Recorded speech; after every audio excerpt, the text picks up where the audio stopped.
I'd like to welcome you to the 2013 prize ceremony for the History of Science Society. There is a chance that we'll have to evacuate at some point, and I will appreciate if you calmly and collectively will go out the emergency exit doors, out the doors to the right, because I think we're sealed in otherwise. What's that? Or you could go that way. So we'll just proceed as if nothing else is happening. So I'm Jay Malone, Executive Director of the History of Science Society, and since it's my job to ensure that the conference runs smoothly, irrespective of what happens, I'd like to make a few housekeeping announcements. Please silence your cell phones now, so take them out and silence them, your alarm watches, or any other device that distracts. Those of you who have attended prior award ceremonies may have noticed that we have been experimenting with the format of this ceremony. The first big change was to remove the prizes from the Society banquet for various reasons, thus making it easier for everyone to witness the awarding of the Society's prizes. And because prior ceremonies at times ran far into the night, we have tested several different ways of shortening the prize awarding without making it seem like a rushed affair. Toward that end, we've printed the citations and names of the prize winners in a special booklet handed out. You should have received one. If you want to be surprised, don't open your booklet. We will not read the citations, thus freeing up time for our prize winners to speak so that you may hear their voices. We have a small change in the order of the program. I will announce the winners of the interest group prizes before the in memoriam piece. After the in memoriam, I will introduce Lynn Neihart, President of the History of Science Society, who has a special announcement to make before the awarding of the History of Science Society's prizes.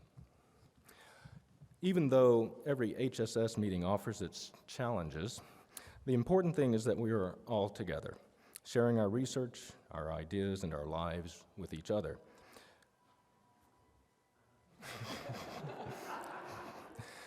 For shy people like me, large gatherings such as this can be a bit overwhelming, which is one reason why we offered a quiet room this year, a place where you may escape the crowds. But the main point of the meeting is to talk to each other, so it is important after recharging in silence that we take the time to reconnect, to learn what is happening in the profession and in each other's lives. Fostering such interaction is one of the more important things we do as a society. And because it takes scores of individuals to create an annual meeting, I'd like to recognize those who labored on the 2013 conference. Our program co-chairs, Karen Rader and John Power, spent many hours assembling the program, a process that began over a year ago. Although they could only work with the abstracts that were submitted, their creativity in assembling the pieces has led to a wonderful program. And I would like Karen and John to stand so that we could recognize their efforts.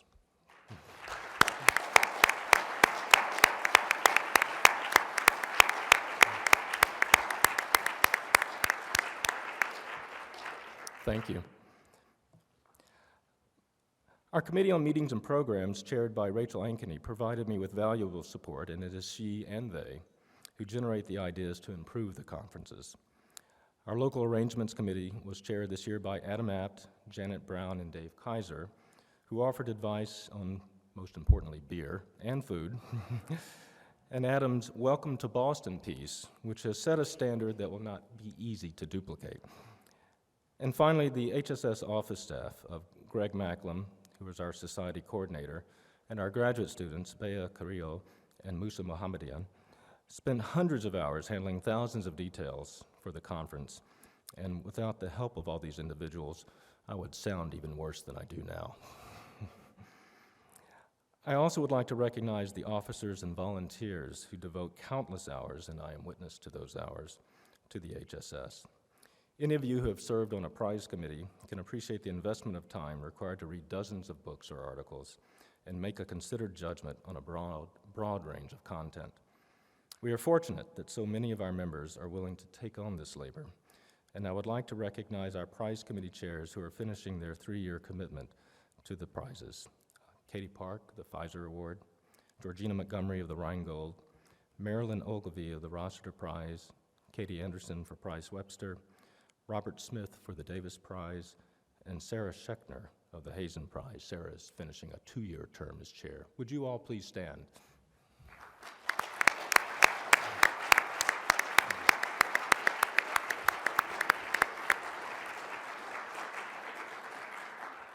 For our officers, I am joined on the stage here by President Lynn Neihart, and then the rest of the audience is our executive committee. Angela Krager, our vice president, Bernie Lightman, our editor, Marcia Richmond, secretary, Adam App, treasurer, and I would also like to recognize our vice president-elect, Janet Brown, and our editor-elect, Florence Cohen.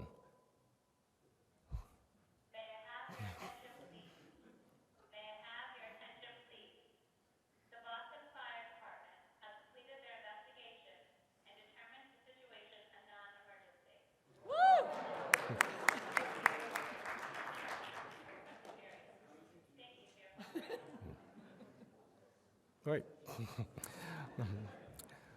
Also in the audience are some of our past presidents, Sally Gregg.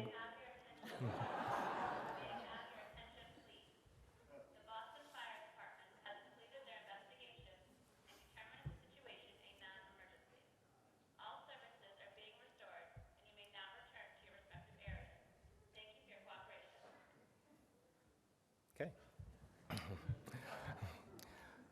Former presidents, Sally, Mike Sokal, Mary Jo Nye, Ron Numbers, I don't know if Ron got back from the football game, and Jane Mindshine. And they are joined by volunteers who served in various capacities on the prize committees, on standing committees, on the caucuses, who served as delegates or who volunteered for the History of Science Society in some way this past year. And I ask that all of you who volunteered for the Society, if you would please stand so that we could recognize your work.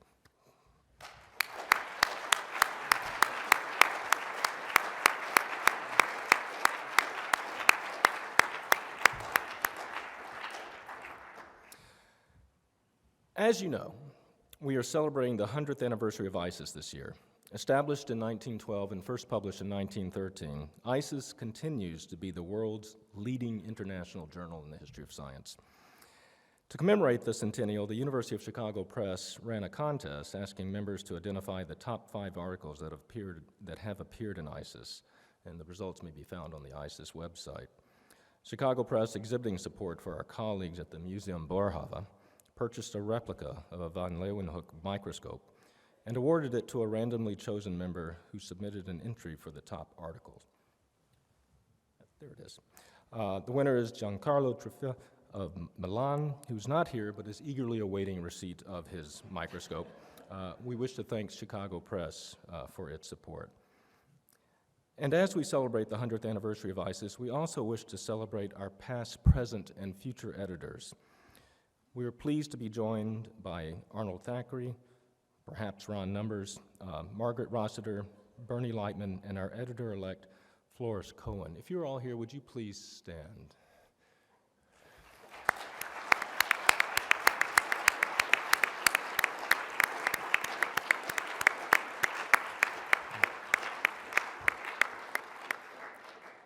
This will be Bernie's last annual meeting as editor, and I am particularly grateful for his work for these past 10 years.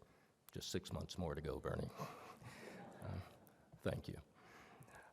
We're also remembering the 100th anniversary of the current bibliography, and no one did more to establish excellence with the CB than John Nye and Neil Watson. And are you two here, John and Neil?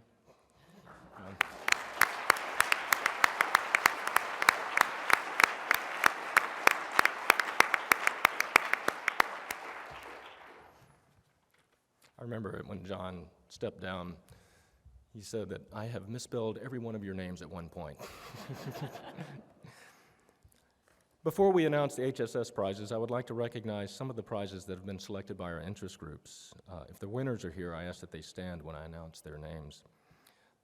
The Forum for the History of Human Sciences, which is one of our more active forums, has awarded the 2013 John C. Burnham Early Career Award to Peter Sachs Colopy. Did I pronounce your name? Is that right? Congratulations.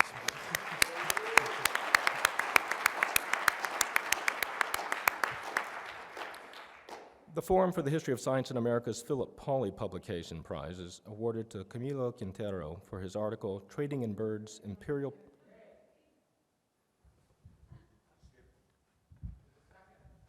The Forum's 2013 Best Article Prize goes to Eric Lindstrom. Sorry, Eric. Is Eric here?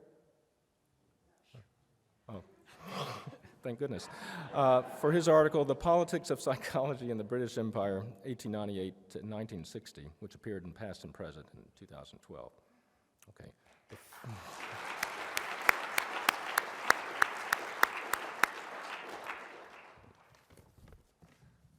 Uncover the screen here. The Forum for the History of Science in America's Philip Pauley Publication Prize is awarded to Camilo Quintero for his article, Trading in Birds, Imperial Power, National Pride, and Place of Nature in U.S.-Colombia Relations, which appeared in ISIS.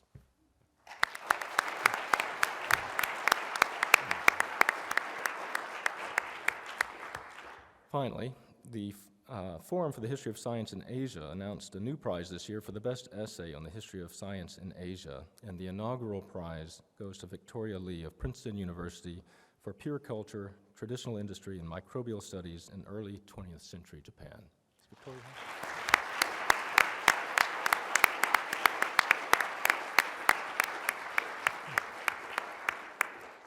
Congratulations to you all.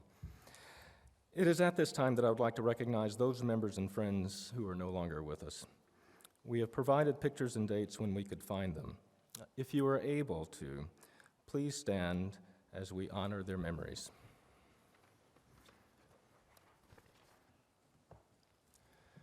Mark Finley, Daniel Gassman, Erwin Hebert, John D. Homefield, Harmke Kaminga, Henrika Ricky Kuklik,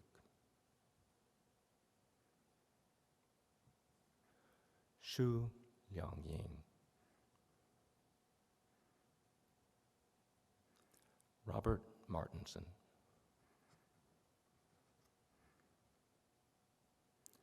Otto Marx,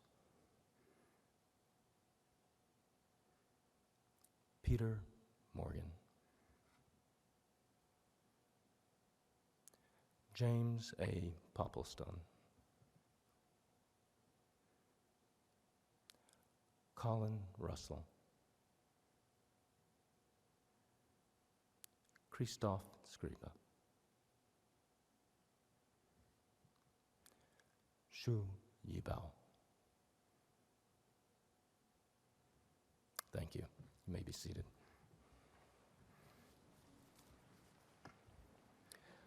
I would now like to introduce our president, Lynn Neihart, who will make a special announcement, followed by the naming of the History of Science Society prizes.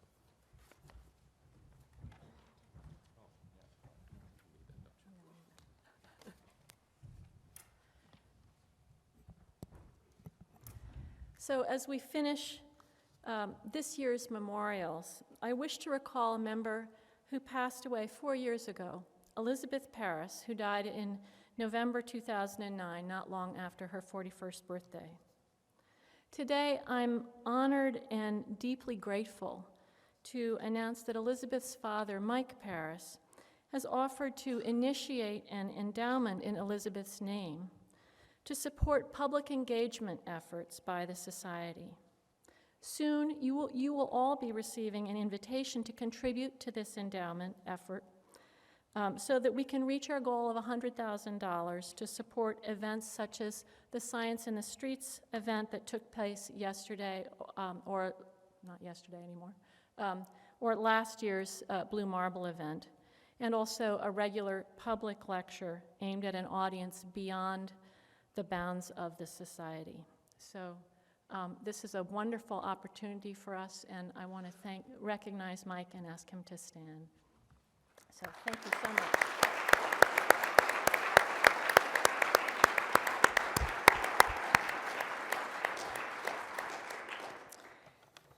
This is the kind of thing that executive directors dread, but I'm going to go off the script that Jay knows about.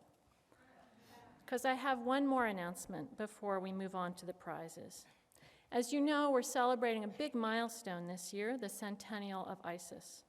But there's also another milestone I don't want us to overlook. 2013 marks Jay Malone's 15th year as executive director of HSS.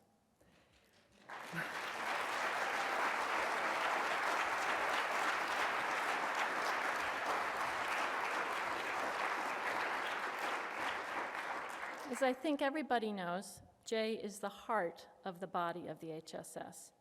He's given extraordinarily of himself over the last decade and a half, and the society is much the better for it. So on behalf of the executive committee then, I'd like to present Jay with a small gift and certificate of recognition for his steadfast service to and leadership of the society.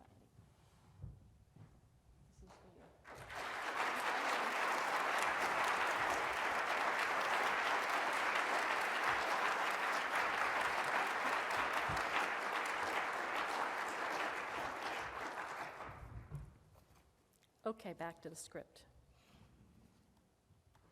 So in addition to our newly established Elizabeth Parris Speaker on social engagement in history and philosophy of science, we have 3 other lectures sponsored by the HSS. We're pleased to announce our HSS Distinguished Lecture given last night by Jim Secord, the Joseph Hazen Lecture, which will be given by Bernie Lightman next May, and Sue Lederer, who will give the George Sarton Memorial Lecture next February. What? You have that? I thought there was a. All right. So, and these are the occasions for these.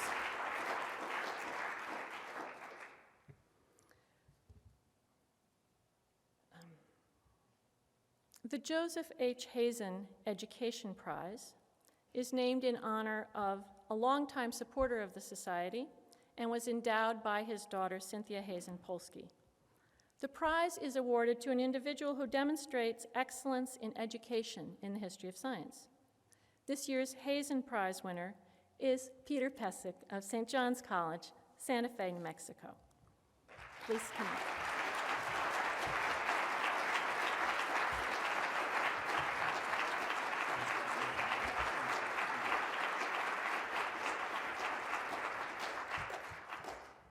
I'd like to thank the Society and the Hazen Prize Selection Committee, but I'd especially like to accept this prize really as being given to St. John's College as a whole, not just to me.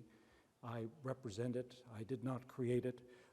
It is a very extraordinary program, and we deeply appreciate the Society's recognition, perhaps the only college in the country, or one of very few, in which all of the students study history of science as practically half of their education, through original text, through discussion, through experiment. We are also hoping to have a summer institute in the history of science that will make this kind of education through discussion and presentation by students available to school teachers and other members of the public that are interested. But I'm deeply grateful. It's a profound honor to be included in the list of people that include my own teacher, Gerald Holton, back at the very beginning. And I thank all of you, all of them, all of my students for, after all, finally, a teacher's only known by their students. Thank you.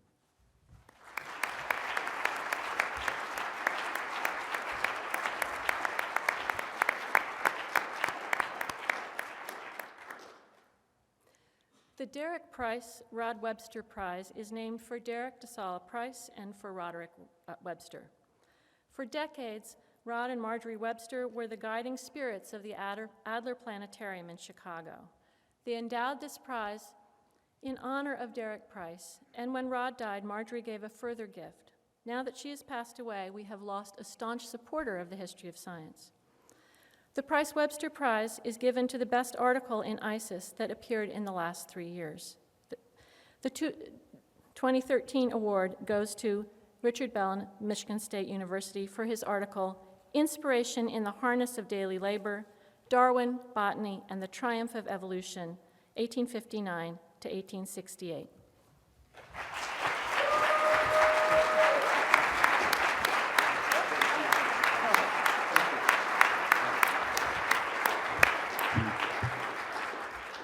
Well, this is, of course, a wonderful honor, and it's one that, of course, does not just go to me, that the number of people that have helped me over the years in all aspects of my life. I was very important to be able to have wonderful mentors at the University of Washington, so Keith Benson, who was very important, and Tom Hankins, who I'm really thrilled to see right now in the third row. And Tom won this award on a wonderful article on with John Herschel. And I'm really, I can't say how proud I am to sort of have an award that wonderful article and wonderful scholar had won before me. I also, of course, have, really was dependent on the scholarship of so many people in the audience, but not just the scholarship, but of course the friendship. It's not just important to have people that you can talk about, say, Whewell's conception of consilience, but when you come up and you find William Whewell told a joke in the British Association, that you have to share that with people. It was on the British weather. I mean, that seems to be, it wasn't a very good joke, but Whewell making a joke it's something. I would like to thank specifically sort of Bernie Lightman and the staff of ISIS for really helping me through this sort of process. That was, I can't express how valuable it was to have their advice and their support. And of course, my parents. I'm very much aware that in so much of my life, I've had it easy. I've had it easy because people have made it easy for me. And my parents really have made a lot of sacrifices and a lot of love. And without that, none of the things that I've been able to accomplish would be possible. And finally, my family. I met my wife, Vicki, when she was a librarian at Kew Gardens. And it always should be nice to the library staff. And I just kind of took that to the, carried that to the logical extension. My daughter Sophie, she's in kindergarten, and when she was not quite 3, she just out of the blue said, "People always tell me no, no, no." Well, I tell them no right back. And I'm really proud to have a daughter who speaks her mind and will tell people no right back, even if it makes getting out the door for school a little harder than sometimes it strictly needs to be. And then my son Johnny, who is a second grader, and a while back he volunteered. He says, "I know who the greatest scientist of all time is. I have about half a dozen t-shirts with Darwin on it. He's going to get this one right." He says, Albert Einstein. I think I can reasonably say with this award that the HSS officially thinks my son is wrong. Thank you very much.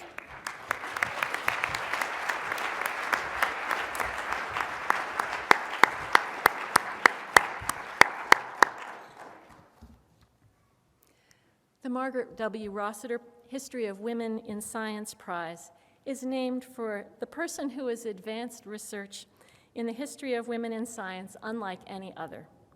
The prize for this year goes to the best book published in the prior 4 years on the role of women in science. This year's Rossiter Prize goes to Sally Gregory Kolstedt for her book Teaching Children Science, Hands-on Nature Study in North America, 1890 to 1930.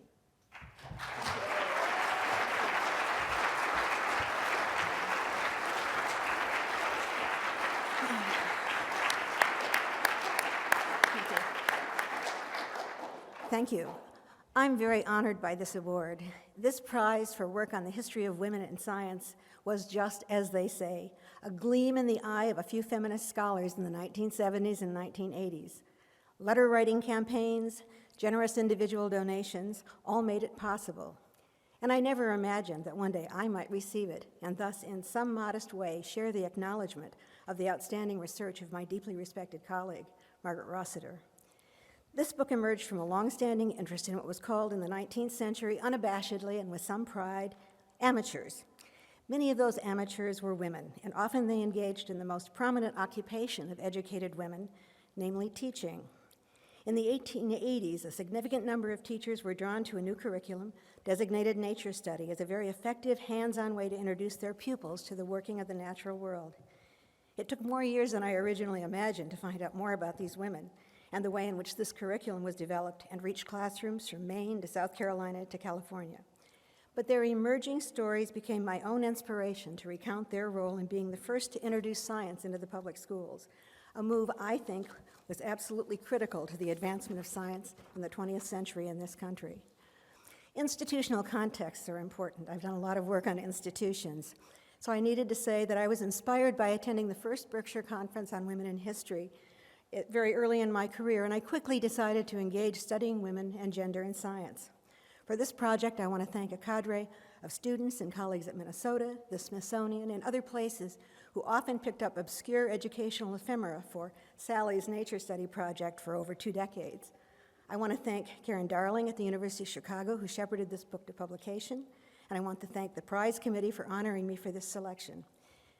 But lastly, I must acknowledge that the History of Science Society itself has been an ongoing and important site of engagement. It's been home, a place to hone my skills and to learn from colleagues. I just want to remind you that we have a marvelous society. It's not too big and not too small, and it has the capacity to encompass special interest groups based on the model of the Forum on Science in America. So let me finally say thanks to all of you.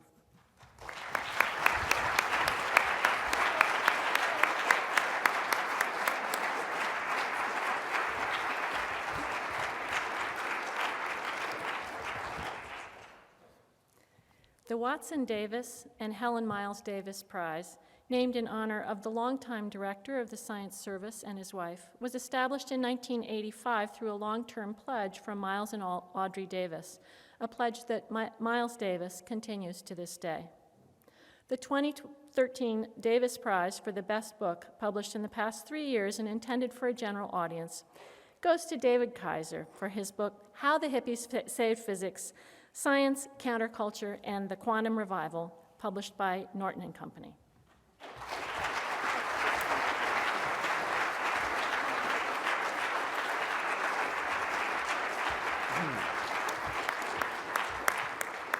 I want to thank the Society and the Davis Prize Committee for this wonderful honor. I'm especially grateful and deeply moved because so many of the books that have received the Davis Prize and their authors have long been sources of inspiration to me.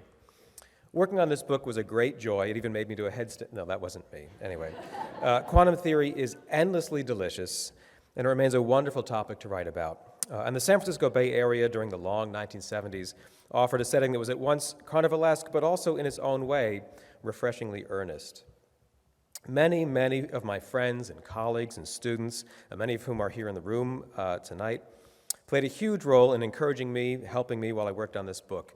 I thank them all by name in the book's acknowledgments, and don't worry, Jay, I won't thank them here. I won't even try. I think it comprises a sizable portion of the HSS membership. But I do want to single out those mentors who took me under their wing and helped to usher me into this wonderful community of historians of science. I had the enormous good fortune to study with Naomi Oreskes and Rich Kremer right from the very start of my undergraduate years. They pushed me, they inspired me on more than one occasion. Naomi kind of kicked my ass, that was good. In graduate school, Peter Gallison, Sam Schwaber, and Mario Biagioli were unstinting with their time and effort, as were unofficial advisors like Andy Warwick, Kathy Lesko, and Mary Jo Nye. I think this book is the first thing I've written since, probably around the 3rd grade, and that my mother has read all the way through. Upon completing the book, she declared loudly, in her words, quote, "That wasn't nearly so bad a slog as I was expecting." I'm so very pleased and grateful that the members of the Davis Prize Committee seem to have agreed. Thank you so much.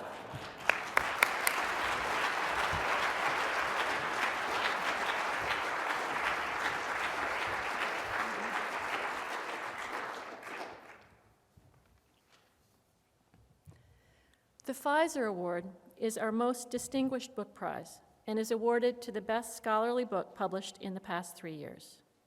Since 1959, the prize and medallion have been funded by Pfizer. We're pleased that John Santoro of Pfizer has come to our meeting to say a few words about the prize.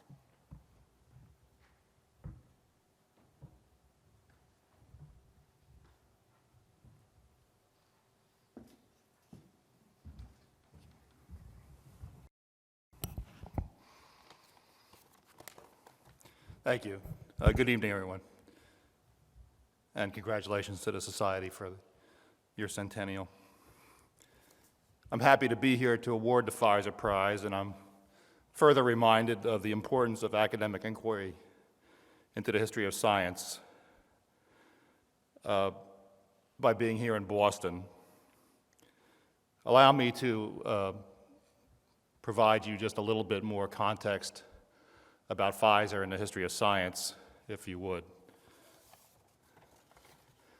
71 years ago this week, not far from here, a fire broke out at the Coconut Grove nightclub. Nearly 500 people perished, and hundreds of others were in danger of dying. At that time, in 1942, the nation's entire stock of penicillin was rushed to Boston. It was all of 32 liters. The Coconut Grove event spurred many advances in science, from inquiry into blood transfusion to the fledgling study of people in grief. But it also spurred a modest food chemical company called Pfizer in Brooklyn to bet its existence on a way to mass produce penicillin. That process, called deep tank fermentation, which I understood was actually discussed today during the convention, was perfected in a year and did for penicillin what Henry Ford did to automobiles. It changed the penicillin production in the country from one dose by one person each day to thousands and thousands of doses each day, and saved thousands of lives during World War II and beyond. And recognizing Pfizer's contributions to the history of science and grateful for your continued work, I am happy to award this year's Pfizer Prize to John Tresh for The Romantic Machine.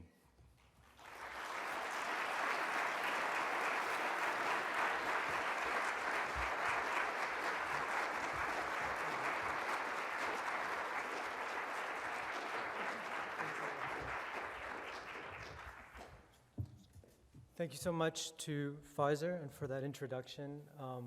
Thank you to the prize committee. It's really a great honor, a great pleasure, and really a great surprise. I think my book's kind of weird and idiosyncratic, so really going out on a limb, it feels like I really appreciate this recognition. I especially want to thank Katie Park, who I think is responsible for the line in the brochure about my having driven a stake through the heart of myths of Romanticism, and that's always a pleasure to do. Thank you.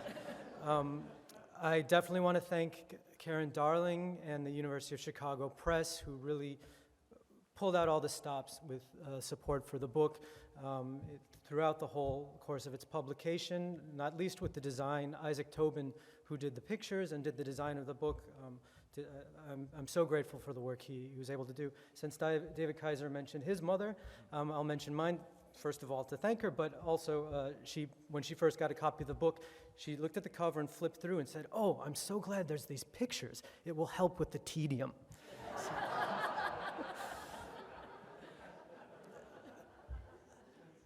I want to thank the University of Pennsylvania, my home institution, all of my colleagues who've helped in so many ways, and our fantastic graduate students who've given wonderful talks here and who do so much to make that such a lively place to do research. I want to mention, we've had the moment of in memoriam.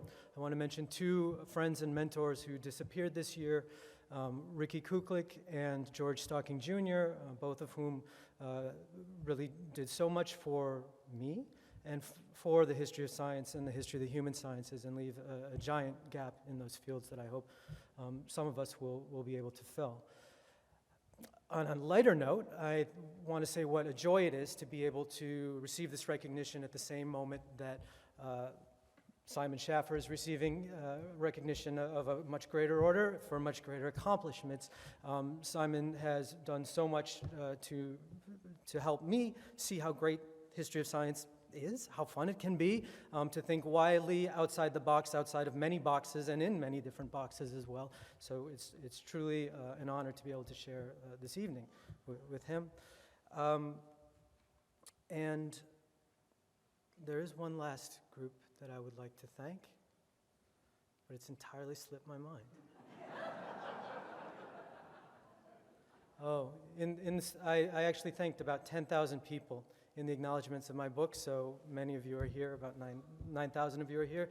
I won't repeat all that, but there are many other people to thank, and in the spirit of the book, I would also thank the trees that gave their lives for the paper, the ink that went in to make it, the roads that were covered that carried it, the people who produced the book, the various editors, and 1,000 or 1,000,000 other things that went into the making of the book. And also in the spirit of it, I'd just like to say, long live the Cosmic Republic. So thank you very much. Thank you.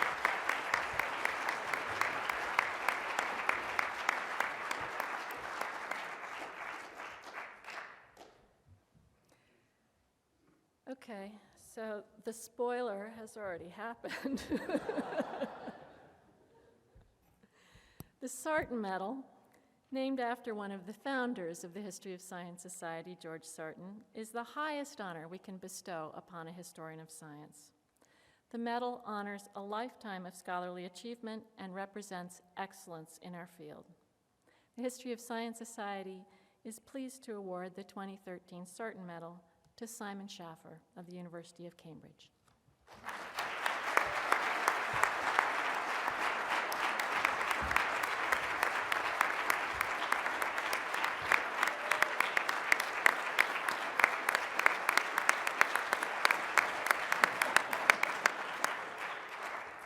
Yeah, that was a spoiler. Thank you, John. So, for obvious reasons, the initial emotions are extreme gratitude and an extreme sense of honor, cut with horror, embarrassment, concern, and a certain surreal sense that one has been misrecognized, rather like William Boot in Evelyn Waugh's Scoop. Someone of the same name has been awarded this prize, but presumably not me. I've been told by the executive director, and let me at once honor him, the president, and you especially for this astonishing generosity, that I'm allowed to speak for no more than 10 minutes, and it won't be nearly that long. I'm the same age as the Sarton Medal, exactly. Frederick Kilgore, who chaired the committee that proposed and organized the medal, who persuaded Pfizer, many thanks to them, to donate the $1,500 that funded the medal, and organized the awards ceremony at the splendidly named, I think, Mayflower Hotel in Washington, D.C. in '55, also went on significantly, I think, to found the organization that led to WorldCat and the current information order of knowledge. And I think that's been a theme looking back through that astonishing list of previous Sarton medalists in a great deal of the work that's been celebrated here. But for those of you who are now aware of this year's Sarton medalist, obviously the first question that will have occurred to you is who? Who is this person? And those of you who know the answer will obviously ask why. Well, Sarton himself, speaking in the year of my birth, as I say, explained in his acceptance speech why he'd won the medal. And I quote, "Scholars of a later age will sometimes wonder whether I was crazy. I was not crazy, but I seemed to be." And that seems to me to be the key to the recipe at least on the basis of 2 points on this graph. Obviously, there are many lines one can draw between those 2 points, but at least we have 2 points. Sarton, whom I also wish to honor, loved medals. He adored them. In May of 1926, he announced the inauguration of a series in ISIS with these words: each number of ISIS will contain, as far as space permits, that's the authentic Sartonian tone there, reproductions of a few medals of scientific interest. We hope in this way to constitute gradually a collection of medals which will gratify at once and the same time the scientific curiosity and the artistic cravings of our readers. The nouns there are eloquent. What is scientific is to be curious. What is artistic is to crave. And it's the combination of those two affects that has dominated ISIS and its triumphs over the last century. But what particularly attracts me about Sarton's passion for medals is exactly this link with curiosity, with open-endedness. Medals, as the great Christophe Pomian reminds us in his magnificent essay, medals are to shells as erudition is to philosophy, which if you haven't read, read it. It came out in French in 1976. Medals, as he reminds us in that essay, are all about the fate of curiosity and its role in knowledge. As his disciple Paul Ricoeur put it, medals ensure the potentially universal exemplarity of the virtues engraved in metal.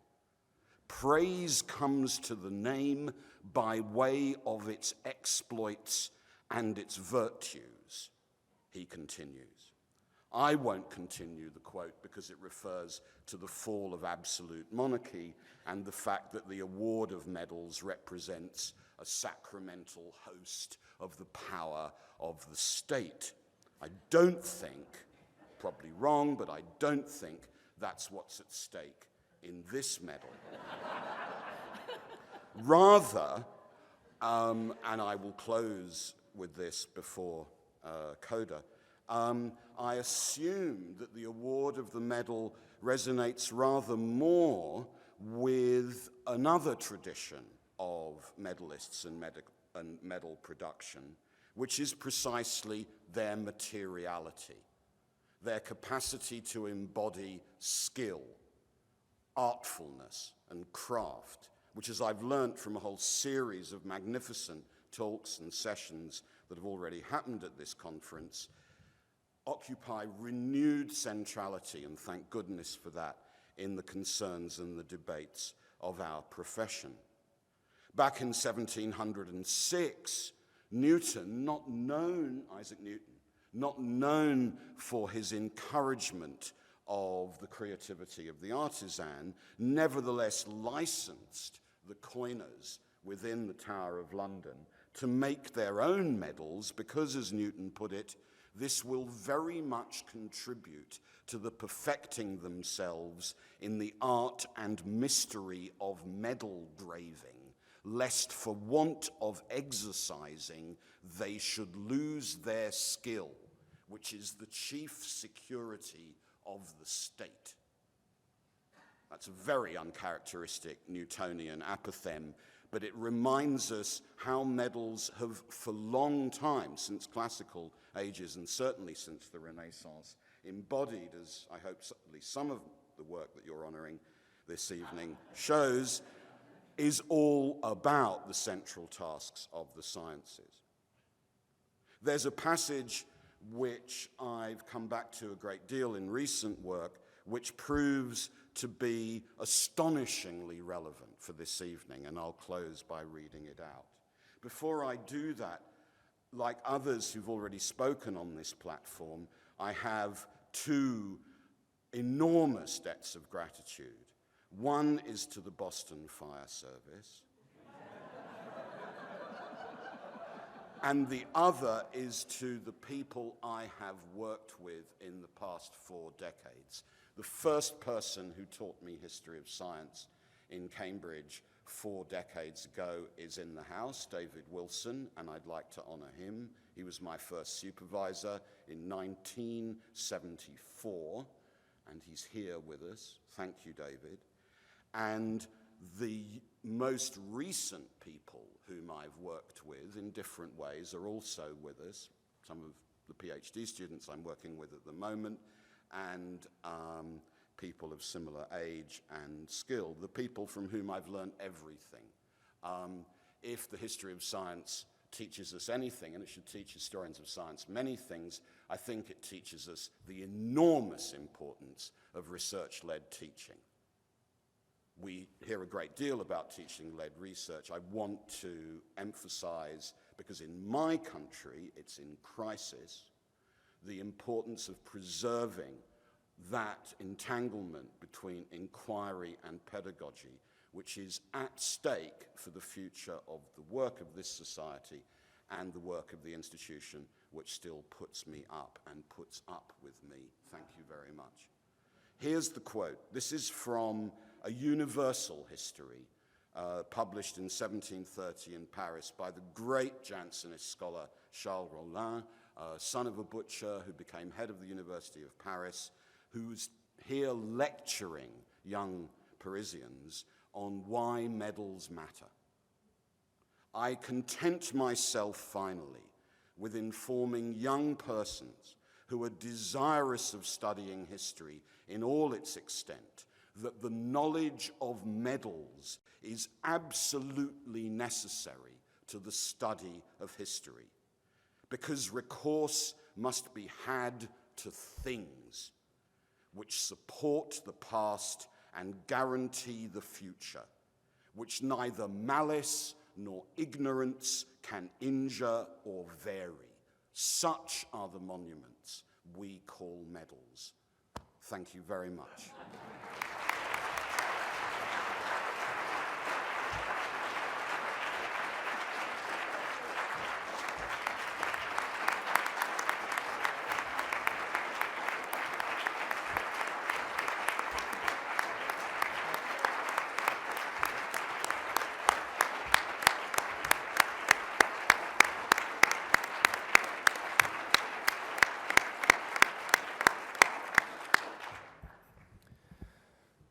Simon, I just realized that I forgot to give you the medal.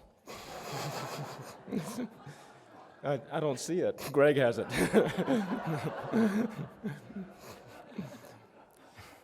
We'll get it to you. So thank you for coming and for your support of the history of science.